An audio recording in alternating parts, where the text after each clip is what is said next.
Today is Monday, June the 10th, and we started the McClellan oscillator. For some reason, McClellan isn't showing the range, the mid-range between plus and minus 200. So we bounced all the way from minus 200 up to plus 100.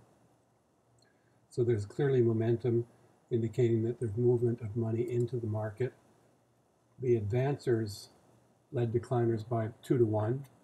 So we'll see a further positive move of the oscillator somewhere between 100 and 200, heading for possible rejection at that 200 as it has here. And as it has here, it got a little overheated in January. And then we suffered the consequences when we had a big pullback. What we didn't see in the market was volume. Less than average relative volume in all three stock exchanges. The Dow moved up for the first half of the day and then moved down and then up into the close. We see NASDAQ pretty much doing the same, and the S&P 500. So in the midday to later in the afternoon, we just started to lose the gains that we had made on the open. Mostly green, with the exception of utilities, your safety stocks. The market, I tweeted that the top of the cloud was resistance at one point, and that the next target was going to be 2,900, which would have been right here, which would have been the bottom of this candle above the Ichimoku span. And you can see that what we did is we actually went a little bit higher than that, but that proved to be resistance. So tomorrow's up move will have a resistance here at 28.97, which is the bottom of this candle. And if you look over to the right, it's just a little bit below where the top of the cloud is going to be tomorrow. So tomorrow's high, tomorrow's point of resistance, wouldn't say high, could be a little bit lower than today, 28.98. For Apple, we saw the beginning of let me see if I can move that gap a little bit forward. We saw the beginning of, or the continuation of another week of trying to fill the gap from back on May the 6th. So let's look at the daily. And we got rejected at the 50 simple moving average. The Ichimoku span finished the day at the 50 exponential moving average. If we're going to see continued momentum for Apple, and that's highly likely, as long as the market stays positive, we've got price heading towards this 68.1, 204.29 area of resistance. We got support pretty clearly here at 38.2% of a retracement from, where are we looking at here? We're looking at this high and this low. We came up to 78.2 and we were not able to break it. So we pulled back to 38.2. We actually went below the 38.2 because there was a gap there, and the gap had to be filled. And after losing 38.2 the following day, the market wanted to see if there was going to be buyers at the bottom of the gap, and there certainly was. And we've moved up ever since then. So the key thing today is that the Ichimoku span stopped at the 50. What does that tell us? It tells us that if we're going to continue to move up, we're going to see price again getting resistance at the 50 moving average, which is 194.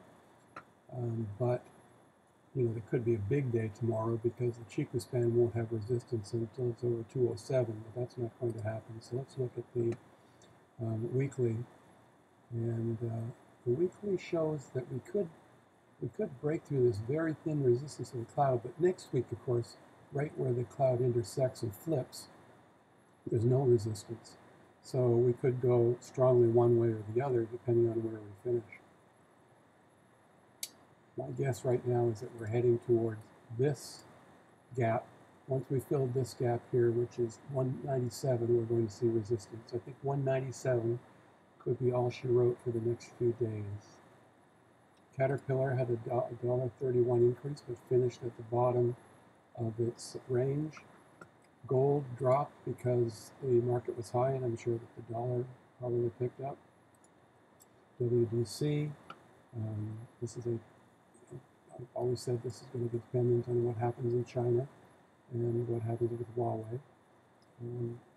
We saw resistance at the 8 moving average. Whirlpool is now over 130. If you remember, I keep playing very conservatively on this. I had 126 calls, so once I had short calls on stocks, so once I had made about 60% of my profit, I took it off and created the buying the stock and selling the 130 calls, and that is now sitting at a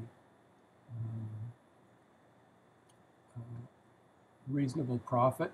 I don't know what percent I'm at now, but it's early in the week, so once I'm at 50-60% of that profit, I'll be taking that profit. Of course, if the stock goes down, I have a buffer of $1.67 on what I paid for it, which is the value of the call that I sold short. So all in all, tomorrow might see a reversal because this is a gravestone doji. Let's try to see when we might have seen one of those before. Let's move back in time and try to find one. Here's the opposite, where we've got a hammer and a nail pattern, and then we moved up. So we moved up on this pullback and then an aggressive close. Let's move back a little bit further. Here's another one where we finished with a gravestone and we moved up. But that was a gravestone after we had moved down and perhaps sellers were exhausted. Let's try to find another one. Probably missing some here.